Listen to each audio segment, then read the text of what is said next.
어찌됐건 오늘 1780선 지키면서 마감이 될 가능성이 높습니다. 그렇다고 해서 시장 체력이 회복됐다든지 이런 흐름은 전혀 아닌 것 같은데 참 매매하기 어려운 시장입니다. 자, 현재 시장 어떻게 보고 또 어떻게 대응해야 될지 3인의 전략에서 알아보도록 하겠습니다. 오늘 이 시간에는 머니투데이 방송의 이학령 전문위원과 우리투자증권의 이무진 연구원 두 분과 함께합니다. 안녕하십니까? 안녕하세요. 시장 중심이 되는 키워드를 알아봅니다. 5위부터 3위까지 키워드를 화면을 통해서 확인해 보도록 하겠습니다. 오늘의 5위 키워드는 국제유가 급락입니다. 유로존에 대한 우려감으로 WTI 기준 국제유가가 4%나 급락했습니다. 금 가격은 0.3% 하락했습니다. 4위 키워드는 도시바, 낸드플래시 생산 감축입니다. 도시바에서 주력 공장의 낸드플래시 생산을 30% 줄이기로 한 것으로 알려졌습니다. 업황에 긍정적인 것으로 해석되고 있습니다. 3위 키워드는 중국 제조업 경기 9개월째 위축입니다. 중국의 7월 HSBC 제조업 PMI가 49.5를 기록했습니다. 6월 확정치보다는 소폭 상승했지만 여전히 50을 하회했습니다. 오늘 아침에 장 시작할 때 동시효과 때 SK 하이닉스 효과가 왜 이렇게 강한가 궁금해서 사람들이 재료를 찾아봤던 것 같은데 도시바 감산 얘기였던 것 같습니다. 낸드 플래시 주력 공장에서 30% 감산한다고 얘기를 했거든요. 하면서 국내 기관들이 하이닉스라든지 이런 종목들 집중적으로 매수하는 이런 양상이 나타났습니다. 오늘은 시가총액 상위 종목들 좀 골고루 올라가고 있는데 그래도 제일 먼저 강하게 나타났던 건 SK 하이닉스 같습니다. 자, 도시바의 낸드 플래시 감산 이런 부분 이학년 의원께서는 어떻게 보십니까? 네, 한마디로 도시바에서 낸드 생산을 30% 감축한다는 것은 큰 틀에서 보면 무조건 호재일 수밖에 없죠. 일단 낸드 플래시 분야에서 보면은요. 근데 문제는 그것만 하는 것이 아니라는 거죠. SK 하이닉스는 절대 다수가 여전히 디램 쪽에서 승부가 나야 되는데요. 지금 PC 수요가 전반적으로 좀 둔화되고 있는 거 아닙니까? 노트북도 마찬가지, 일반 데스크탑도 말할 것도 없고요. 그러다 보니까 가격 하락세가 계속될 것이라는 것이 SK 하이닉스가 어떤 짊어지고 갈 수밖에 없는 부담이 아닌가 싶습니다. 일부 증권사에서 그것도 예측을 했더라고요. 하이닉스의 SK 하이닉스 경우입니다. 평균 디램의 판매 가격을 하반기에도 계속 하락할 것으로 보고 있습니다. 3분기에는요, 전분기 대비 4% 감소할 것으로 보고 있고요. 4분기에도 7% 추가적으로 하락할 가능성을 크게 보고 있다는 것이죠. 물론 오늘의 뉴스는 분명히 호재지만은요, 시장에서 낸드건 어떤 디램 이원 간의 가격의 본격적인 회복이 나오기 전까지는요, SK 하이닉스가 기술적인 매매에 일단은 국한해야 되는 것이 아닌가 싶고요. 여전히 IT의 탑픽은 누가 뭐라 그래도 삼성전자를 하는 것이 1등주로 하는 것이 편할 것 같습니다. 도시바의 감산, 물론 가격에 영향을 좀 미칠 것 같은데, 본격적으로 수요가 늘어나는 상황이 아니고, 또 무엇보다도 SK 하이닉스 같은 경우는 주력이, 낸드 쪽도 이제 활발하게 좀 하려고 그러는데, 아직까지는 디램 쪽이기 때문에 그런 부분도 조금 감안해서 또 기술적인 매매 좀 말씀을 해주셨고요. 역시 대장은 삼성전자다. 다시 한번 강조를 해주셨습니다. 중국의 오늘 7월 HSBC 제조업 PMI가 발표됐습니다. 49.5. 글쎄 9달 때 지금 50을 밑돌고 있는데 상당히 예상치보다는 좀 나쁘진 않게 나온 것 같은데 그래도 여전히 위축됐다 이런 얘기들을 좀 많이 합니다. 더불어서 어저께 중국 인민은행의 한 자문위원단 한 분이 중국의 3분기 GDP 성장률이 7.4%까지 떨어질 수 있다. 이렇게 좀 얘기를 해갖고 어제 중국 증시도 그것 때문에 좀 영향을 좀 많이 받았던 것 같습니다. 어쨌든 이런저런 부분 중국의 경기 상당히 좀 불안한 모습들이 상당히 많이 나타나고 있는데 이무진 연구원께서는 글쎄 그런 부분 어떻게 보십니까? 예, 먼저 두 가지 말씀을 하셨는데요. 7월 HSBC 이제 PMI 지수 같은 경우 이제 말씀하셨듯이 49.5가 나왔습니다. 일단은 이제 베이스 라인이라고 할 수 있는 50을 하회했다는 점에서 조금 부정적으로 바라보시는 분도 많겠지만 전문가들 대부분은 그렇게 썩 이렇게 나쁘게는 보고 있지는 않은 모습입니다. 전월보다는 좀 상승한 모습이었고요.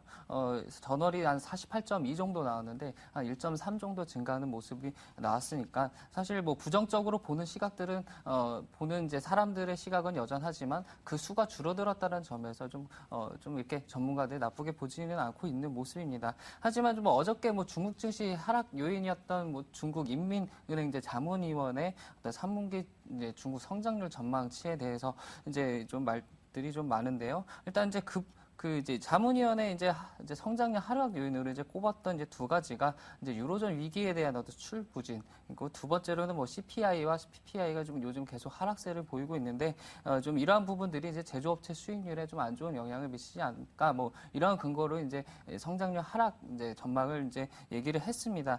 일단 뭐 충격을 줬던 뭐 원인은 이제 뭐 이코노미스트들의 의견이 아니라 이제 중국 이제 정책 당국의 이제 위원이 이제 이런 얘기를 했기 때문에 좀 충격을 받은 것이고요. 사실 저희는 좀 뭐 중국 내에서 이제 중국 정부 내에서도 사실 선무기 성장률 전망치에 대해서 좀 의견이 분분한 상황입니다.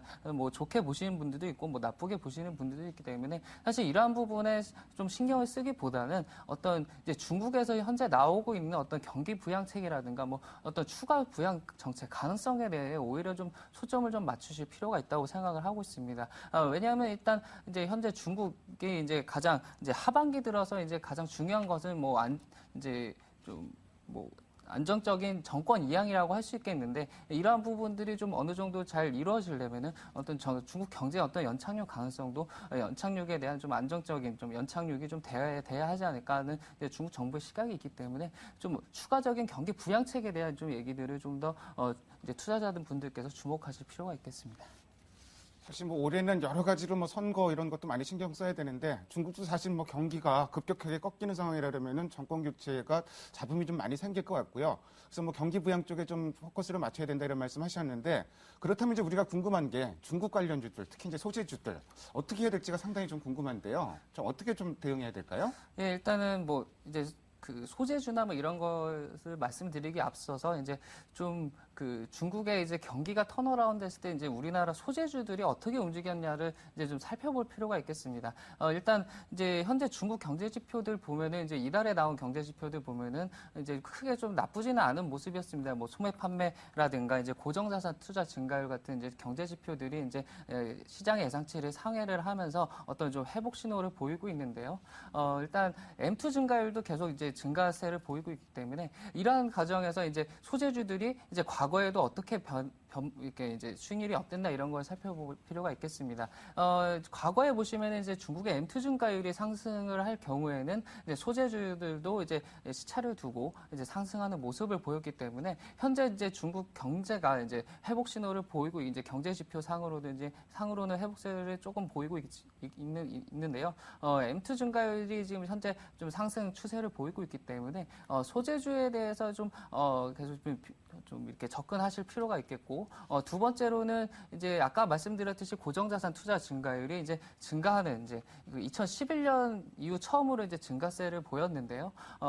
중국의 어떤 인프라 투자가 이제 가속화된다는 이제 의미로 해석을 할 수 있겠고, 이렇게 된다면은 좀 어떤 중국 내에서 이제 기계 업종에 대한 좀 투자도 괜찮을 것으로 보입니다.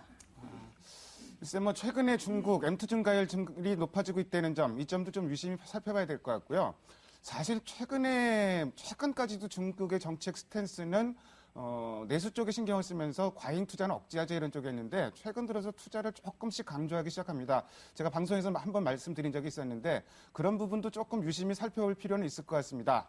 다음으로 오늘의 2위 키워드를 화면을 통해서 확인해 보도록 하겠습니다. 오늘의 2위 키워드는 유로달러 환율 1.21달러 붕괴입니다. 유로달러 환율 상당히 뭐 불안한 상황이고요. 그래서 그에 앞서서 이제 유로존 상황 계속 불안합니다. 스페인 국채금리 10년 물짜리 사상 최고, CTS 프리미엄 사상 최고, 계속 지금 뭐 안 좋은 상황만 순환이 반복되고 있고요. 덩달아서 이제 이탈리아도 국채금리가 좀 상승을 하고 있습니다. 이런 뭐 안 좋은 얘기들 계속 나오고 있는데, 뭐 그리스는 또 뭐 구제금융을 안 줄 수도 있다 이런 얘기 나왔었는데, 그건 어저께 나왔던 얘기죠. 이런저런 얘기, 좀 유로존 얘기가 좀 잠잠했다가 다시 조금 수면 위로 떠오르는 분위기인데 좀 어떻게 봐야 될까요? 예, 뭐 유로존 위기 지금 횟수로 벌써 4년째 정도 이제 접어들고 있는 상황입니다. 최근 불거지고 있는 어떤 스페인의 좀 위기는 현재 뭐 지난주 이제 유로존 재무장관 회의에서 1,000억 유로에 달하는 좀 은행권 구제금융 이제 구제 금융이 이제 결정이 됐지만 그럼에도 불구하고 좀 이러한 좀 디폴트 이제 구제 금융 우려가 이제 지방 정부로까지 이어지면서 좀 전면적인 구제 금융으로 이어지는 것이 아니냐 뭐 이러한 것들이 전반적으로 시장의 좀 분위기를 억누르고 있는 모습입니다. 하지만 이제 저희 같은 경우는 사실 이제 뭐 골드만 외사인 골드만삭스도 그렇지만 어떤 유로존의 어떤 이제 구제 금융은 순차적으로 저희는 이루어질 것으로 예상은 하고 있습니다. 다만 어느 정도 이제 이제 순차적인 구조 조정은 디폴트를 이렇게 일으키지는 않는다는 점에서 물론 장기적으로는 이제 경제에 좀 고통을 줄 수는 있지만 어떤 디폴트 이제 최악의 국면까지는 가지 않는다는 점에서 크게 이제 최악의 상황을 이제 투자자분들이 많이 우려를 하고 계신데 이제 그러한 부분에 대한 우려는 사실 좀 너무 기후에 이제 기후라고 생각이 들고요. 이에 따라서 사실 좀 현재 구간 이제 투자 심리적으로 상당히 조금 위축돼 있는 상황이지만 현재 이제 지수대 구간이 상당히 이제 과거 유로존 리스크가 발생했을 때 항상 지지를 보였던 구간입니다. 2010년 같은 경우 PBR 1.2배 수준에서 지지를 받았고요. 2011년 같은 경우는 1.04배 정도 수준에서 지지를 받았다는 점에서 현재 1780선 같은 경우 PBR 1.04배 구간입니다. 충분히 지지를 받을 수 있는 구간이기 때문에 현 시점에서 어떤 그 위축된 투자 심리를 가지고 어떤 주식시장에서 이탈하시기보다는 현재는 좀 주식 비중 오히려 좀 확대하는 전략이 좀 필요한 시점이 아닌가 싶습니다.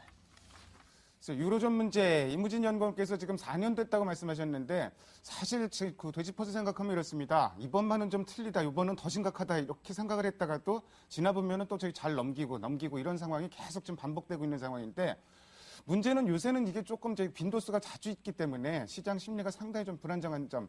그래도 뭐 이번만은 다르다 이런 시각, 이런 극단적인 시각도 일단은 조금 피할 필요는 있을 것 같습니다. 환율, 유로달러 환율 1달러 21센트가 어제 깨졌습니다. 그래서 1달러 20센트대로 들어왔는데 그래서 과거 이렇게 뭐 추이상으로 보면은 1달러 20센트 정도가 바닥이었던 것 같은데 이거 깨고 내려가면 좀 심각해지는 게 아닌가 좀 이런 걱정도 좀 들고요. 반면에 미 국채 10년물 금리는 또 사상 최저까지 떨어지고 뭐 극단적인 안전자산 선호 현상으로 봐야 될 것 같습니다. 이런저런 부분, 안전자산 선호 현상, 이학년 의원께서는 어떻게 보십니까? 네, 유로존의 우려감이요. 지금 계속 얘기하셨지만 이거 재확산되고 있다는 것은 다소는 심각하다라고 보고 있습니다. 이 부분이 단기간에 지금 해소될 상황이 아니라는 거죠. 그 디폴트 얘기가 뭐 계속 다시 한번 나오고 있고요. 심지어는 이건 전수 어저께도 얘기 나왔지만요. 스페인이 내년도에 디폴트 할 가능성 뭐 32%다. 이렇게 수치까지 나올 정도니까요. 시장에서의 걱정거리가 계속해서 잠잠해지지 않고 있다는 데 일단 유의를 하셔야 될 것 같습니다. 일단 환율 쪽에서는요, 유로 달러가 지금 1.21달러 수준까지 뭐 장중에도 깨지고 그랬었는데, 문제는요, 그 많은 전문가들이 뭐 글로벌 금융기관들이 올해 연말까지 1.1달러, 그리고 심지어는 내년도에는 다시 패러티로 간다는 거죠. 1대1로 갈 가능성도 있다라고 얘기하는 사람이 분명히 있다는 것은 시장에서 그만큼 달러의 강세를 보고 있다는 것이고요, 장기적으로요. 그것은 뭐 우리 시장에는 크나큰 부담이 될 수밖에 없습니다. 그런 관점에서 외국인의 스탠스가 적극적으로 나오기가 지금 당장은 쉽지 않다라고 보고 있습니다. 단기적으로 보면 이런 현상은 다음 주 초반, 중반까지는 뭐 계속될 가능성이 크죠. 왜냐하면 일단은 달러의 강세를 조금 주춤거리게 할 수 있는 것은 우리 입장에서 좋은 것은요. 결국은 다음 주 중반에 있지 않습니까? 7월 31일과 8월 1일에 있을 FOMC에서 3적 양적 완화에 대한 얘기가 좀 나와야지 이런 유로의 약세 과정이 좀 조금 진정되지 않을까라는 생각을 갖고 있습니다. 역설적으로 그 7월 31일과 8월 1일 회의에서도 아무런 얘기가 구체적인 것이 나오지 않는다 그러면요. 또다시 6주를 기다려야 된다는 것이 정말 답답할 뿐입니다. 여하튼 최소한 다음 주 중반까지는요. 이런 외국인 입장에서 적극적인 매매가 쉽지 않다 그러면 지금 현재 상황으로 봤을 때는요. 국내 기관만의 힘겨운 싸움이 불가피하지 않느라는 생각 듭니다. 어쨌든 국내 기관으로만 시장을 이끌어가기에는 너무 번거로운 상황인 것 같은데요. 외국인에 의존할 수밖에 없는 시점. 그렇기 때문에 환율 추이가 상당히 중요하고 뭐 여러 가지 변수 체크해야 될 것 같은데 유로 달러 환율은 매일 체크해야 될 변수인 건 틀림없는 것 같습니다. 다음으로 오늘의 1위 키워드를 화면을 통해서 확인해 보도록 하겠습니다. 오늘의 1위 키워드는 하방 경직선 기대감입니다. 어쨌든 1780선 오늘 지키고 끝날 것 같습니다. 오늘 우리 시장만 딱 놓고 보면은 정말로 답답한 흐름입니다. 보합권에서 거의 움직임이 없는 이런 흐름인데 특히 오후 시장에서는 거의 뭐 움직임이 없는 시장이라고 봐야 될 것 같습니다. 근데 어저께 유럽 증시나 또 뉴욕 증시 흐름을 살펴보고 우리 시장 흐름 보면은 굉장한 선방이다 이런 생각도 좀 드는데 자, 이런 흐름 이학년 위원께서는 좀 어떻게 보시는지요? 네, 오늘 일단 상대적으로 아침에 우리나라 좀 강했고 지금 현재도 마찬가지지만요. 몇 가지 수급 요인에서 찾을 수 있지 않나 싶습니다. 가장 중요한 것은 초반에 외국인이 좀 매수로 100억 정도의 매수로 출발했습니다. 물론 지금도 좀 장중에 깨졌다가요. 지금 다시 소폭의 순매수인데 그만큼 외국인 매도가 좀 진정된 것이고요. 거기에는 종목으로 보면 얘기가 앞서도 언급이 됐지만 SK하이닉스가 큰 역할을 했다고 보고 있습니다. 시장의 주체는요, 다시 한번 말씀드리지만, 당분간은 연기금에 주목을 하셔야 될 거라고 보고 있습니다. 연기금이 사면, 좀 적극적으로 사면 주식시장은 좀 지지가 될 것이고요. 그렇지 않다 그러면, 오늘같이 프로그램에 좀 의존해서 주가가 좀 출렁거릴 수밖에 없는 그런 좀 답답한 구간이 계속될 수밖에 없다는 생각 갖고 있습니다. 종목군으로 보면은요, 뭐 삼성전자도 중요하고 현대차도 중요하지만 저희 입장에서 본다 그러면요, 화학주가 중요하다고 보고 있습니다. 왜냐하면 LG화학은 실적이 좀 좋게 나왔지만은요, 호남석유화학 뭐 적자 전환했습니다. 이거 뭐 다 알려졌던 내용인데요. 호남석유화학이나 LG화학이 결국은 3분기 이후, 3분기 이후에 이제 좋아진다는 정말 기대감 때문이거든요. 물론 중국이 어떻게 될지 모르고 글로벌 환경이 어떨지 모르지만 지금 글로벌 경기에 대해서는 우려의 목소리가 상당히 많은 것이 사실입니다. 뭐 루비니 교수 같은 경우는 뭐 일부 보도됐고 설명 들으신 분 계시겠지만 뭐 지금 더 적극적으로 지금 상황에 대해서 막연하게 좋게 얘기하는 어떤 경제학자 이런 사람들에서 아주 비판적인 목소리를 크게 냈다는 얘기죠. 그만큼 글로벌 경기가 걱정된다는 얘기고요. 미국도 지금 미국의 감기가 지금 걸렸기 때문에 조만간 글로벌 경기가 뭐 폐렴에 들어간다, 걸릴 수밖에 없다는 아주 심각한 얘기까지 했는데요.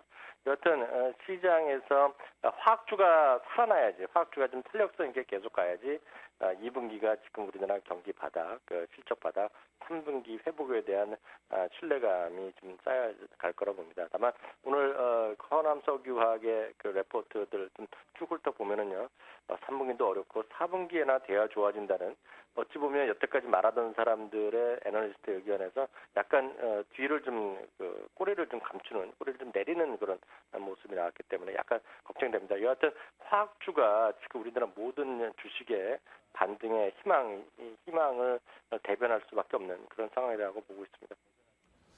오늘 지수상으로 보면은 굉장히 단단한 흐름인 것 같은데 수급상으로 보면은 조금 불안한 흐름이 하나 있습니다. 화학주 말씀하셨는데 화학주가 전체 시장에 미치는 상징성 이런 게 최근에 좀 있는 것 같은데 국내 기관들 열심히 화학주 사모으다가 어저께 주식을 팔았고 오늘은 화학주에 대해서 거의 물량을 쏟아내는 좀 이런 양상까지 좀 나타나고 있는데 이런 부분이 질적으로 조금 불안한 부분이 좀 있는 것 같습니다. 오늘 업종별로 보면은 통신주가 가장 강합니다. 통신주, 우리나라뿐만 아니고 미국, 일본 통신주들도 최근에 굉장히 선전하고 있다는데 아무래도 경기 상황이 안 좋기 때문에 더 부각되는 것 같습니다. 그래서 뭐 이런 상황에서 어떤 뭐 방어주라든지 뭐 이런 접근해 볼 만한 업종이나 뭐 종목이 있는지 임무진 연구원께서는 어떻게 보십니까? 네, 뭐 통신 업종 말씀을 하셨는데요.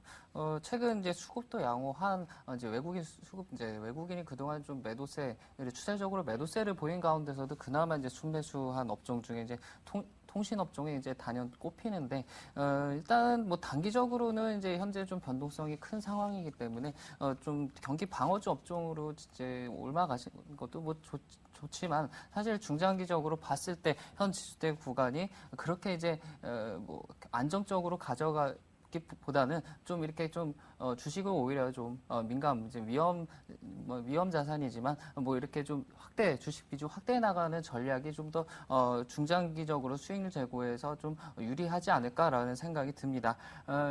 저희가 이제 좀 수급과 어닝의 측면에서 이제 좀 양호할 것으로 예상이 되는 업종을 좀 선별을 해 보았습니다. 사실 이제 외국인이 이제 추세적으로 매수로 돌아섰을 때 과연 어느 업종을 이제 외국인들이 살까라는 것을 이제 저희가 죄송합니다. 연구를 해봤었는데요. 과거 이제 매도에서 이제 순매수세로 전환됐을 때 외국인들은 밸류주보다는 어닝 모멘텀이 좀 양호한 업종들을 주로 순매수했다는 점에서 현재 2, 4분기 이익보다는 3, 4분기 이익이 좀 좋을 곳으로 되는 업종을 좀 미리 선매매하는 것이 좀 수익률 제고에서 좋다라고 생각이 들고요. 이에 해당하는 업종이 이제 에너지 업종, 뭐 운송 업종, 인터넷 소프트웨어 업종 뭐 이런 업종들이 있는데. 에너지 업종 같은 경우는 최근 어떤 외국인의 이제 매수세가 좀 유입이 되고 있는 업종이기 때문에 좀 이러한 좀 수급적인 측면까지 고려한다면 에너지 업종하고 IT 업종 이 두 업종에 대한 좀 비중 확대 추천드리겠습니다. 사실 뭐 시장이 나쁘다고 흐름이 나쁘다고 뭐 경기 방어주가 절대적인 대안이 되기는 그 또한 사실은 좀 어려운 일입니다. 그래서 향후에 실적이 좋아질 것으로 업황이 좋아질 것으로 기대되는 에너지라든지 IT 뭐 이런 쪽을 살펴봐야 이런 말씀을 주셨습니다. 지금까지 5가지 키워드를 통해서 오늘 시장의 흐름을 살펴봤습니다. 두 분 말씀 잘 들었습니다. 감사합니다. 감사합니다. 감사합니다.